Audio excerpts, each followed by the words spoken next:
اللہ اکبر اللہ اکبر۔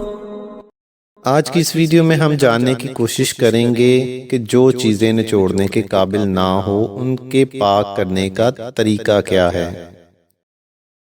اس سوال کا جواب ہے جو چیزیں نچوڑنے کے قابل نہیں جیسے چٹائی، جوتا، برتن وغیرہ، اس کو دھو کر چھوڑ دیں۔ جب پانی ٹپکنا بند ہو جائے تو اس طرح مزید 2 بار دھوئیں۔ تیسری مرتبہ جب پانی ٹپکنا بند ہو جائے تو وہ چیز پاک ہو جائے گی۔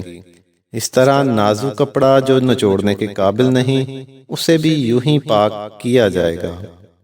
اللہ پاک ہمیں نیک کام کرنے اور نیکی پھیلانے کی توفیق عطا فرمائے۔ آپ کو یہ ہماری ویڈیو کیسی لگی؟ ویڈیو پسند آئی ہے تو کمنٹ سیکشن میں اپنی رائے کا اظہار ضرور کیجیے گا۔ ویڈیو کو لائک بھی کر دیں اور چینل کو سبسکرائب بھی کر لیں۔ ملتے ہیں بہت جلد اگلی ویڈیو میں، تب تک کے لیے مجھے اجازت دیجیے۔ اللہ حافظ۔